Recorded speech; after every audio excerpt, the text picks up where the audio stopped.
America, I have a scary announcement, but not one that should really surprise you. We are under attack. There is an invasion happening as we speak.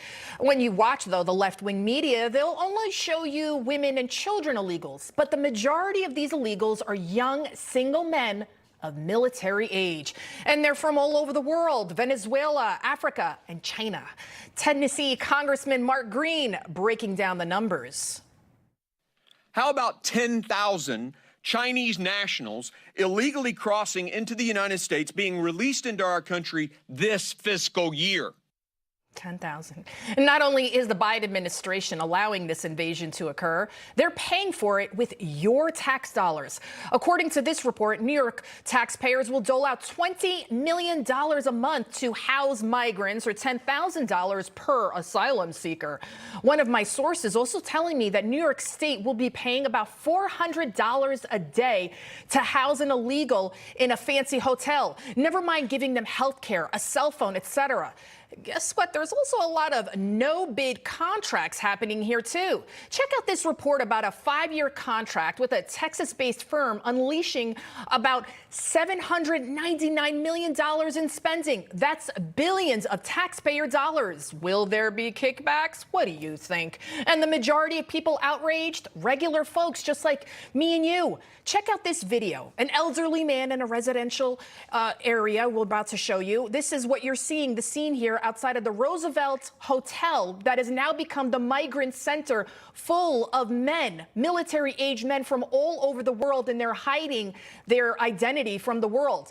But take a look at this guy. He's asking Mayor Adams about the plan to house 1,000 illegal aliens, these guys, near an elementary school.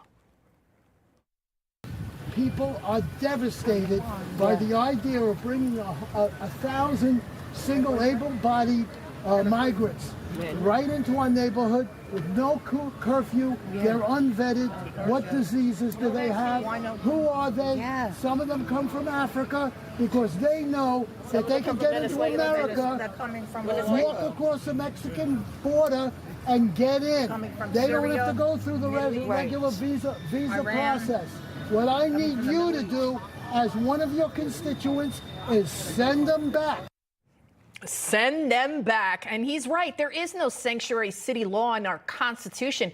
Did Congress pass this law that somehow we are all unaware of? Now take a listen to the mayor of New York City, Mayor Adams, his response. A local city does not have the authority to deport people. I would be breaking the law. I could be sanctioned by the federal government that would take away dollars from the city. So if we're going to come up with a solution, let's come up with one that doesn't break the law to help us fix this problem. Sanctioned by the federal government, the city would lose federal funding. Whoa, whoa, whoa. So the Biden administration is basically extorting Democrat city leaders. This is mafioso stuff, type of stuff here, no?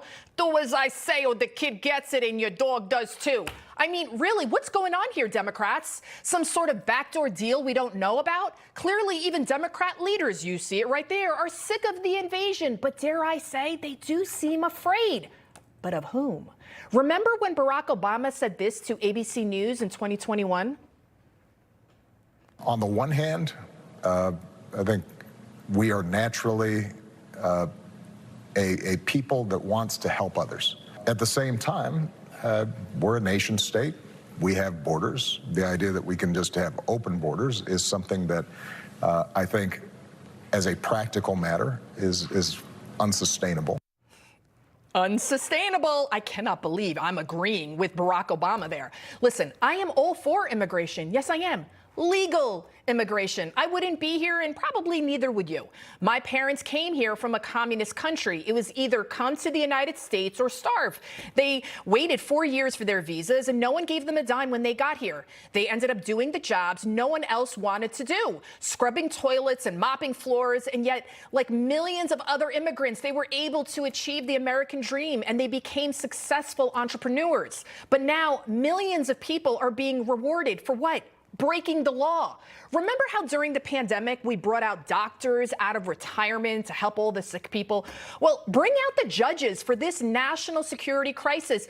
Bring them to the border and adjudicate these so-called asylum claims right there and then. If they're in, if they're not, turn them around. Our taxpayer dollars are being used without our consent for an all-expense-paid stay for what? To potentially ruin this country? By allowing this invasion to continue, we are destroying every single value and principle that this country was founded on.